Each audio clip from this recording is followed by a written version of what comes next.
This was the first personal finance book I ever read, The Total Money Makeover by Dave Ramsey. And honestly, without this book, I don't think I'd be where I am financially. When I picked it up, I wasn't investing, I wasn't tracking my net worth, and I definitely wasn't thinking long term. I didn't really have a handle on my finances at all. All I knew was that money just felt stressful, it felt confusing, and like something I should probably get better at eventually. This book flicked a switch in my brain, and it was the first time money actually felt simple. So welcome back to episode 2 of my Money Pages series, where in this video, I want to walk through Dave Ramsey's baby steps, explain why they're so powerful, especially if you're early or even just getting started in your financial journey, and also talk honestly about where I think this advice starts to become less effective the further you get on in your financial literacy. Because two things can be true at the same time. One, this book can completely change your life, and two, it doesn't need to be followed forever. Before we get into the baby steps, it's important to understand why this book works so well. Dave Ramsey doesn't focus on maths, he focuses on human behavior. Most people don't struggle with money because they are bad at spreadsheets. They struggle because they overspend, avoid looking at their finances, and rely on debt to fund their lifestyle. Dave's system strips that all back and gives you one simple path forward. No optimization, no fancy strategies, just small wins that turn into momentum. And that's exactly what I needed when I started out my financial journey. So baby step number 1 is saving $1,000 as a starter emergency fund. And when I first read this, I remember thinking only $1,000, that doesn't sound like a lot. I understand now that that was the point. This step isn't about being fully protected, it's about breaking the habit of relying on debt every single time anything goes wrong. If your car breaks down, if you get an unexpected bill, instead of reaching for a credit card, you've got the cash ready. And psychologically, this is huge. It's the first time you feel even a small sense of control over your own money. Baby step number 2. This step involves paying off all non-mortgage debt using the debt snowball. This is the step Dave is most famous for and also most criticized for. Instead of paying off high interest debt rates first, you pay off the smallest balance first. From a mathematical perspective, this isn't optimal, but from a human perspective, it works incredibly well. You get quick wins, you build confidence, and you start to believe that you can actually get out of debt. And for someone early on in their financial life, this step is genuinely life-changing. Each little debt that gets paid off feels like a weight has been lifted off your shoulders mentally. Your financial life gets simpler,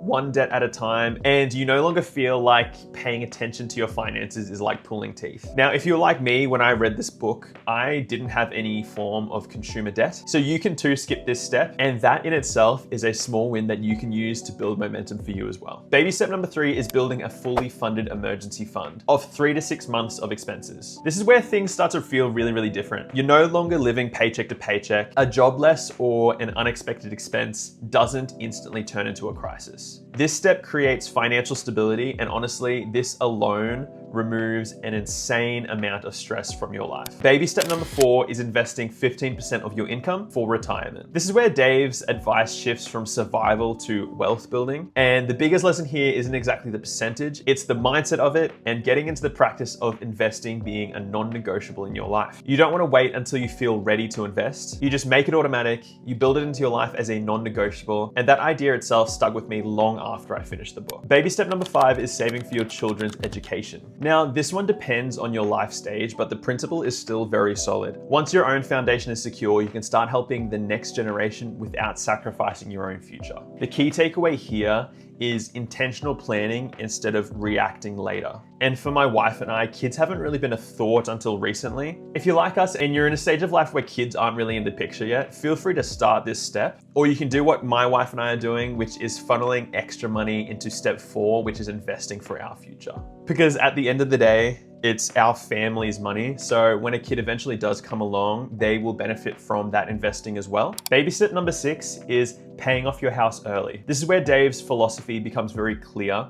He values peace over optimization. Being mortgage-free gives people a level of security and freedom that spreadsheets don't always capture. And for many people, especially those who hate debt, this step is incredibly motivating. Baby step number 7 is building wealth and giving. At this point, you've essentially won the game. No debt, you're fully invested. Money becomes a tool instead of a stressor. And by now you've gotten your head around the world of finances at a basic level. So from here you can build on that, build your wealth, and hopefully give some away to help out others. Now, here is the honest part. Dave Ramsey's advice is phenomenal if you're early on in your financial journey.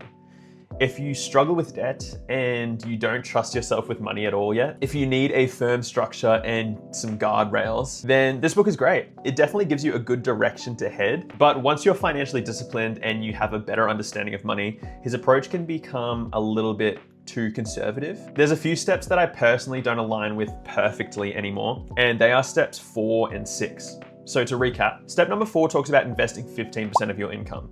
And personally for me, what I recommend to my friends and family is that 15% is a bit of a soft number to aim for. Including all of our investments, stock market, retirement accounts, extra repayments on the mortgage, my wife and I aim for close to 40% of our income to be invested. And even then, we could probably be doing more. The more you can sacrifice now, the sooner you will reach that financial goal that you've set for yourself. And step number 6 talks about paying off the house before investing in the stock market. And while I can see the argument, it's no longer something that I follow. I understand that when you no longer have a mortgage hanging over your head, mentally and emotionally, you'll feel on top of your finances. But as I'm sure you've seen before, you can achieve a higher return investing that extra money into the stock market than what you would save putting that extra money into your mortgage. And for me, mentally and emotionally, I feel more confident taking actions that are mathematically correct. So avoiding all debt at all costs, prioritizing mortgage payoff over investing, ignoring opportunity costs. These choices may feel safe, but they're not always optimal if you invest consistently, have a stable income, and you understand how to leverage risk. And that's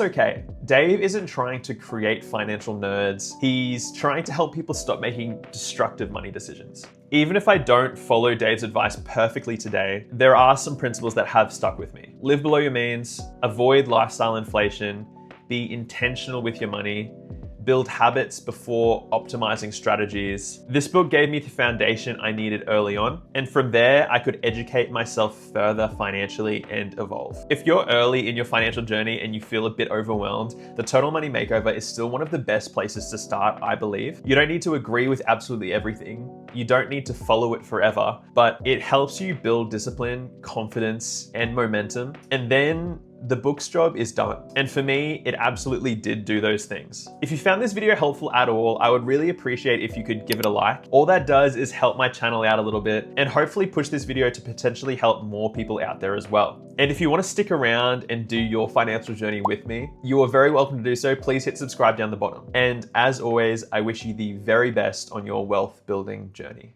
Hey guys, if you enjoyed that video, you should click here. No, because YouTube thinks you'll like this video. You should click it. No, but seriously. Come on, why haven't you clicked yet?